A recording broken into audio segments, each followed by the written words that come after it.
Yo creo que lo que primero que tenemos que hacer antes de examinar el dilema de política pública es, si se quiere, hacer un mea culpa a todos, como Estado y como sociedad.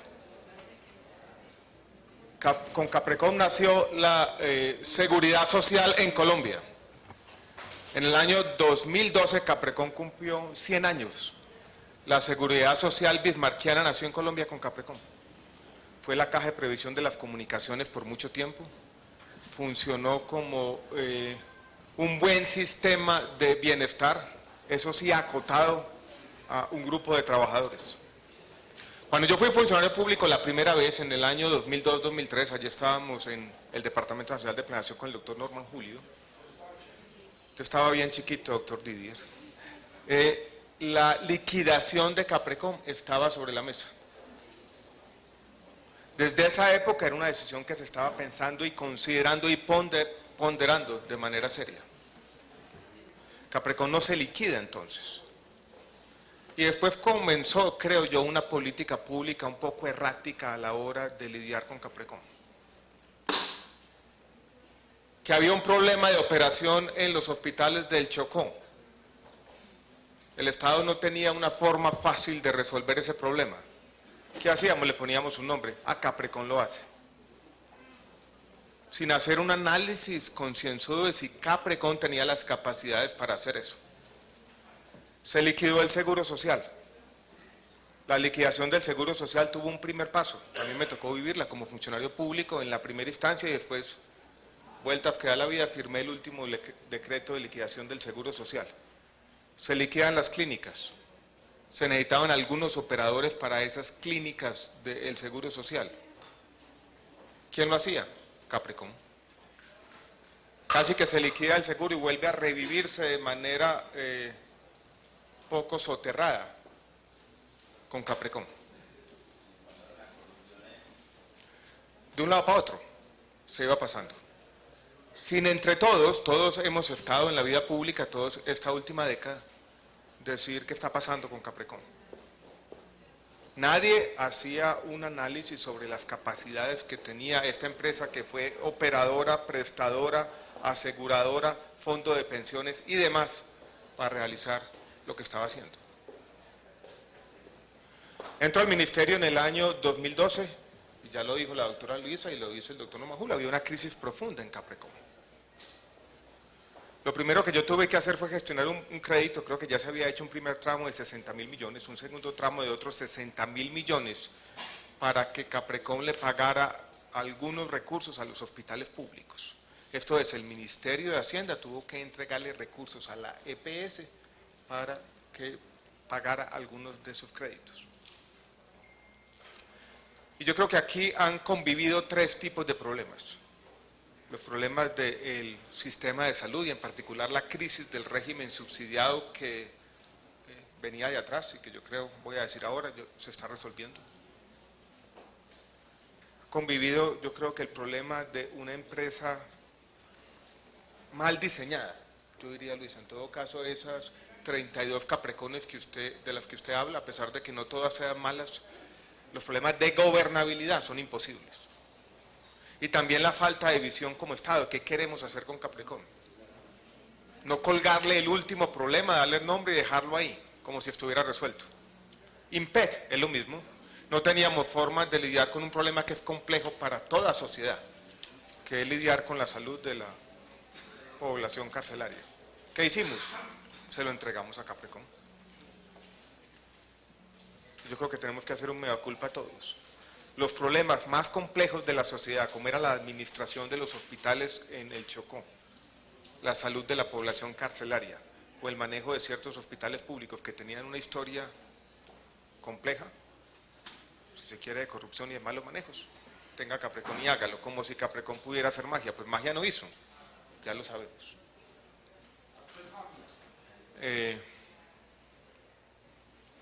Yo creo que tenemos que encontrar todos una solución definitiva.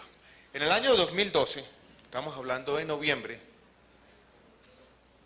yo me siento, usted no había llegado, doctora Luisa, en Presidencia de la República, el doctor Norman Julio era viceministro, y yo digo, hay que liquidar a Caprecom ante esta situación difícil, financiera, y lo que veíamos como unos problemas insolubles de gobernabilidad.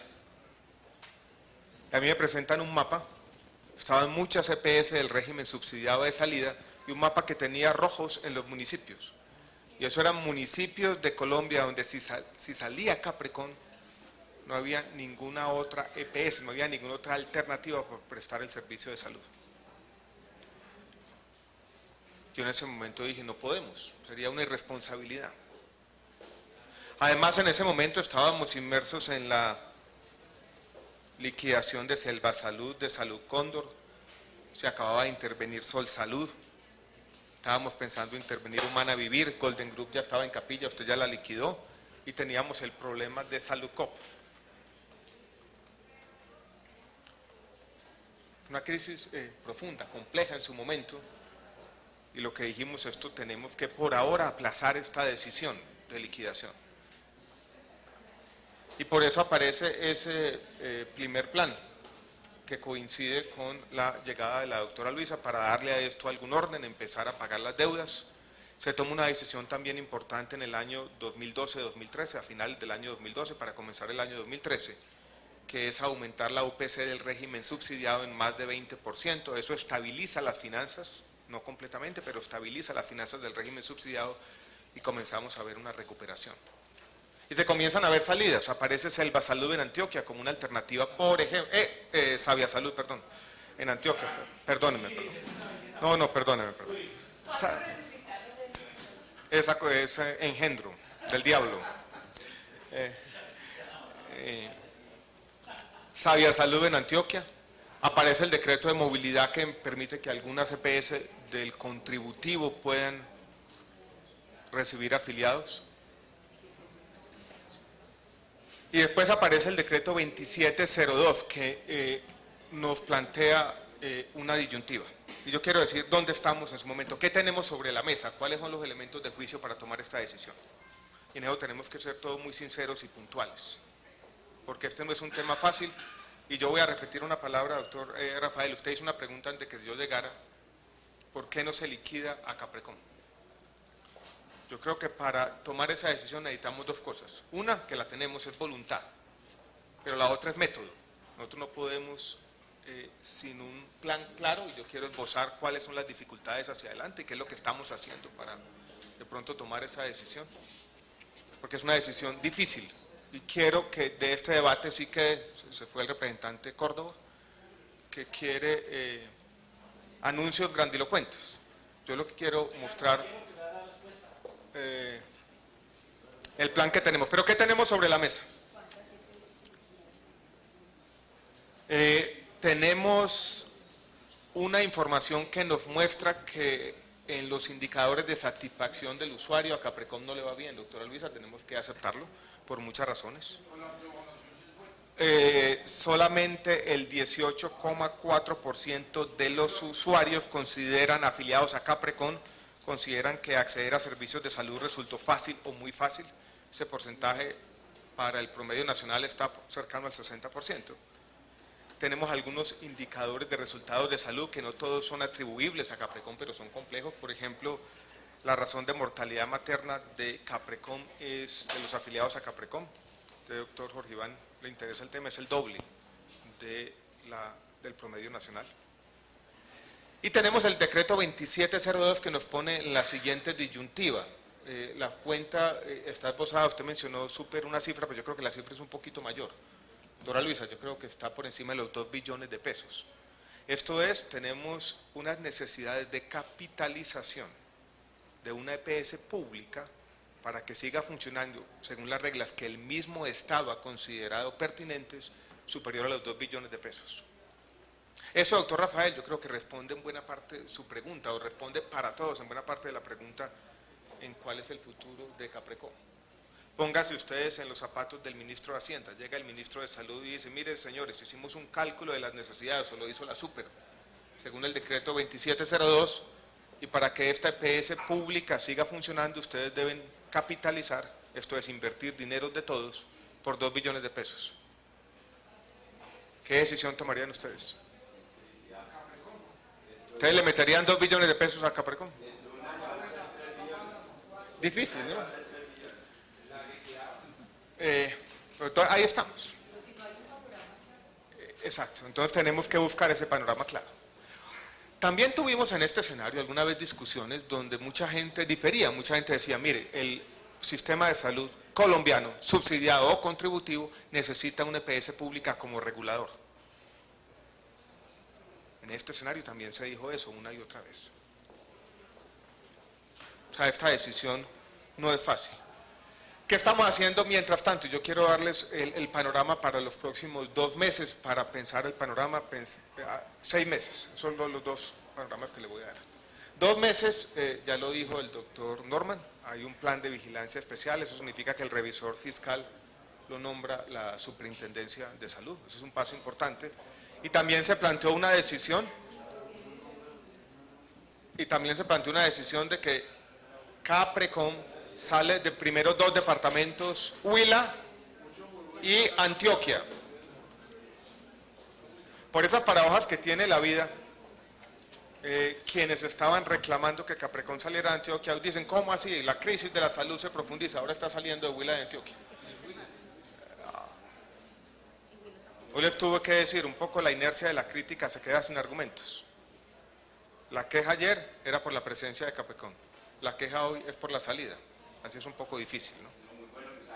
Sí. Ahora, esto hay que hacerlo bien. Pero todos tenemos para este mes la salida de esos 2 departamentos completa, los departamentos del Chocó, y usted aquí tiene otra lista, se la ve, ¿usted la dijo? No. Norte de Santander y Santander también se plantean como salida de Caprecom para los próximos meses. Bueno. Como ustedes están levantando la mano, lo primero, no la podemos sacarla de todos, ya es otra definición. Quiero compartir con ustedes un documento que tengo aquí, que es un documento que elaboramos en el ministerio. Sí.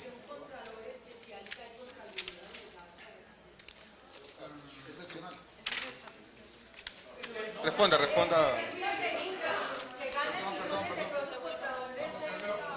Venga, perdón. Dejemos que terminen los funcionarios, doctora Ana María, y hacemos las preguntas. Sí, pero detrás de su pregunta se vinieron otras. Y es lo que deben de entender los representantes. No hay problema, pero sí le pido a los compañeros que respetemos el uso de la palabra de los funcionarios.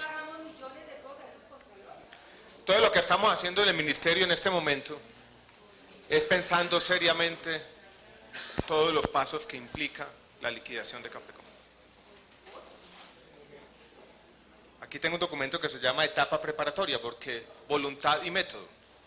Uno no puede de buenas a primeras salir aquí a hacer un gran anuncio y mañana lo primero que hacen todos los hospitales es cerrarle los servicios a Caprecom y el problema que queremos solucionar se ahonda.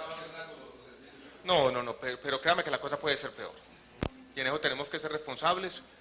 Y yo creo que como funcionarios públicos tenemos que tener un método. Entonces quiero plantearles lo que implica y que recorramos una a una los siguientes pasos. Primero necesitamos definir lo que llama la estrategia financiera. Y nosotros tenemos que ir ante el ministro de Hacienda y decirle cuáles son los costos supuestos de la liquidación. Y tengo 2 escenarios financieros para que miren la complejidad, que son distintos. Uno lo construimos de la siguiente manera. Cogemos la circular 30, que tiene las deudas reconocidas supuestamente por Caprecom con las IPS y empresas sociales del Estado. Y a eso le descontamos los giros directos no descargados. Según eso, las deudas de Caprecom llegarían a 1,7 billones de pesos.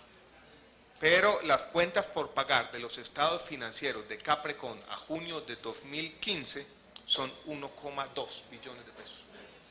Ahí tenemos que saber, si yo voy al ministro de Hacienda me dice, por lo menos acláreme un poco dónde estamos, son 1,7, 1,2, tenemos que tener un escenario financiero completamente resuelto, entender qué hay detrás de estas diferencias y tener claridad a la hora de tomar una decisión. Tenemos que hacer una valoración de los activos, porque hay activos de Caprecom. Hay 3 clínicas, una en Chocó, otra en Cartagena, otra en Santa Marta, y usted debe tener unas cuentas por cobrar a las entidades territoriales y la sede que tiene aquí. Tenemos que hacer una valoración de los activos, yo creo que le corresponde a la misma EPS ya contratar una banca de inversión y hacer una valoración de los activos. Los activos en libros valen 223.000 millones de pesos, que eso es muy poquito, ¿no?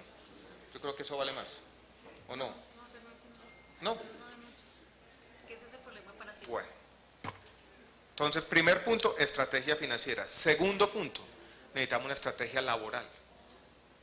Uno cuando va a hacer una liquidación necesita saber, bueno, cuáles son las convenciones colectivas, cuál es la antigüedad de los trabajadores, cuál es el régimen laboral, qué nos va a pasar con el retén social, porque seguramente vamos a tener que conseguir empleos para algunos trabajadores que se van a quedar cesantes. Entonces necesitamos acompañar todo este proceso de algo que estamos haciendo en este momento, que es la estrategia laboral. Tercero, y tal vez el más importante de todos, recuerden el mapa con los puntos rojos en todo el territorio. Necesitamos saber de manera clara cuál va a ser la estrategia para la definición de la distribución de afiliados.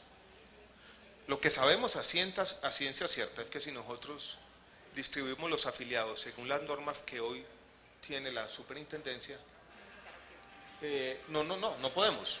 Nos quedan muchas personas desprotegidas. ¿Qué estamos haciendo? Vamos a necesitar un ajuste normativo que permita el traslado de algunos de los afiliados a EPS del régimen contributivo. Si las EPS del régimen contributivo no participan en la distribución de los 3 y algo millones de afiliados, esto no funciona. Para eso necesitamos decreto y necesitamos que, por ejemplo, la nueva EPS se habilite como EPS del régimen subsidiado ante la Superintendencia de Salud. En un cálculo preliminar que tenemos de ese escenario de distribución de afiliados, a la nueva EPS le tocaría más de 1 millón. Entonces, esto es complejo. Entonces estamos haciendo ese escenario. Tenemos que tomar decisiones como estas. En los escenarios o en las simulaciones, por ejemplo, hemos dicho EPS que tengan medidas de vigilancia especial de la supersalud o la supersubsidio no pueden recibir afiliados. Como sabemos que hay problemas, estamos diciendo, considerando que algunas de las EPS indígenas tampoco pueden recibir afiliados. Pero las EPS del contributivo que hoy tienen funcionando la movilidad deberían recibirlo. Entonces necesitamos definir la metodología. Una vez definida la metodología necesitamos un acto administrativo. Esto es construir un decreto que materialice esa nueva regla de distribución. Después necesitamos hacer todo el trámite del decreto. Y necesitamos, miren la complejidad que esto tiene, definir las necesidades extras de capitalización de las EPS que están recibiendo los afiliados. Porque ya dijimos, necesitan 2 billones, o sea, necesitarían 2 billones si fuera Caprecon solamente la que fuera seguir funcionando con las nuevas reglas. Pero como usted distribuye los afiliados, hay más afiliados en estas EPS y hay unas mayores necesidades de capital. La superintendencia puede en estos casos extraordinarios diferir el plazo de 7 años que tiene el decreto 2702 y decir, como esto es extraordinario, usted no está afiliando gente, sino que yo le estoy entregando afiliados, el plazo, por ejemplo, no es de 7, sino de 10 años. Esa es una definición que también tenemos que hacer. Necesitamos, doctora Ángela María, definir también qué va a pasar con el nuevo modelo de atención para el IMPEC. Supongamos que se liquide Caprecon en 3 meses. Todavía no vamos a... No son 5 años. Eso sí les puedo asegurar. Esto no se cuenta en años, se cuenta en meses. Se cuenta en meses. Estamos hablando de meses. Ni siquiera en semestres, en meses lo contamos. Pero esa población IMPEC va a tener que estar por un periodo de transición mientras se consolida el modelo de atención. Estamos perfeccionando el decreto con el ministro de Justicia. Va a tener que depender de Caprecon en liquidación, que también es difícil. Tenemos, para seguir las dificultades, que hacer tal vez el tema más complejo. La semana pasada tuvimos una reunión en el Ministerio de Hacienda sobre este tema. En medio de la reunión un funcionario por allá de, yo no sé de qué nivel, dijo, no, es que esto no tiene muchos antecedentes. Y el Estado solo debería responder hasta los gastos de personal. Yo le dije, dígame si van a tomar esa decisión para nosotros salir de aquí y renunciar en masa. Este proceso tiene que hacerse garantizando el pago completo de las deudas. Y yo lo dije de manera vehemente en el Ministerio de Hacienda, esto es deuda soberana. Esto es una EPS pública, esto no es lo mismo que Sol Salud, ni lo mismo que Selva Salud, ni lo mismo que Salud Cóndor, ni lo mismo que Sol Salud. Y esa es la posición que nosotros hemos llevado una y otra vez al Ministerio de Hacienda. Pero poder pagar con recursos del presupuesto general de la Nación, por ejemplo, necesita una autorización legal. Y necesitaríamos una disposición general en la Ley de Presupuesto General de la Nación. Y tenemos que redactarla, sentarnos con el Ministerio de Hacienda y hacer esa labor. Después de cumplir todos estos pasos, necesitamos un proceso complejo de puesta en marcha de la liquidación, unos buenos liquidadores que comience a pagarse, con un plazo ya fijado que va a depender también de algunas circunstancias fiscales que no son fáciles. Seguramente las deudas se van a reducir un poco. Pensemos en un escenario que esto sea de 1,2 billones de pesos, hay activos por 200.000, sea un billón, ese billón se baja a 800, se va a pagar en 4 años.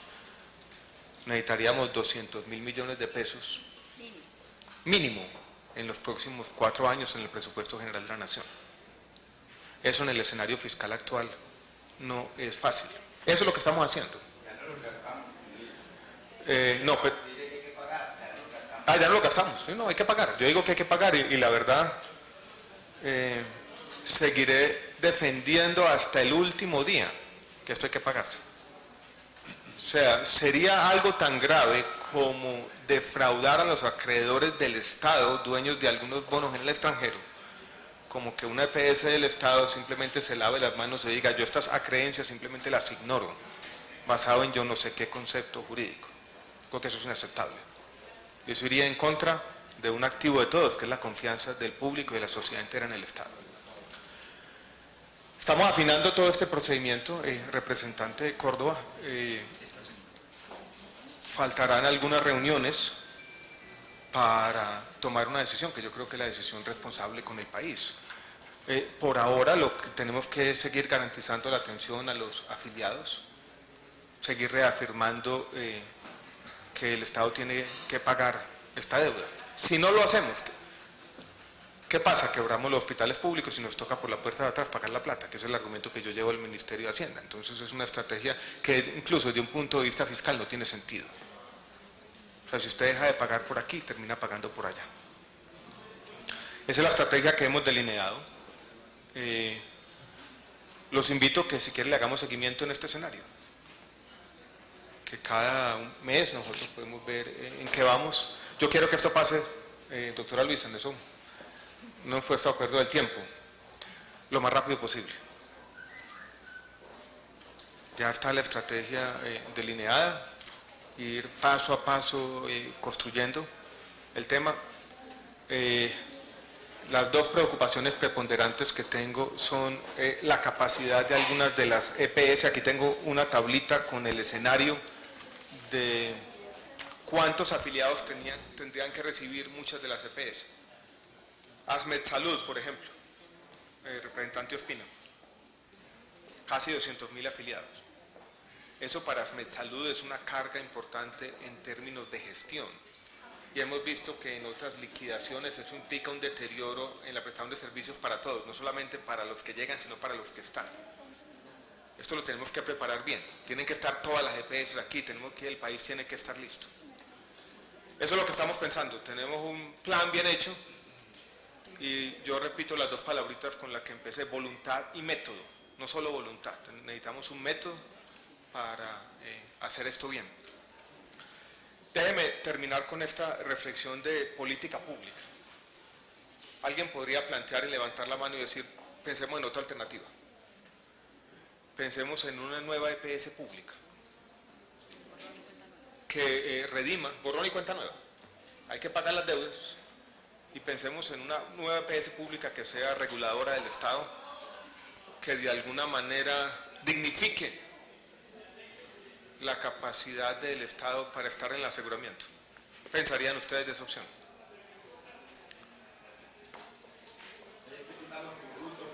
La historia, el problema es que la historia de las EPS públicas, desde las transitorias en Risaralda, ¿usted se acuerda de ellas?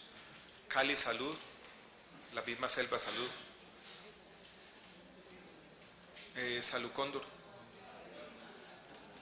y el Seguro Social, entre otras, no ha sido buena. Entonces, nosotros en este proceso hemos descartado esa opción, que nos parece que la historia es elocuente en ese sentido, y yo creo que una EPS pública significaría en el tiempo cambiar un problema por otro. Ese es un poco el panorama hacia adelante. Estamos trabajando coordinadamente con este grupo que hay aquí, más la Presidencia de la República, más el Ministerio de Hacienda. Eso es mi intervención. Gracias a todos. Muchas gracias.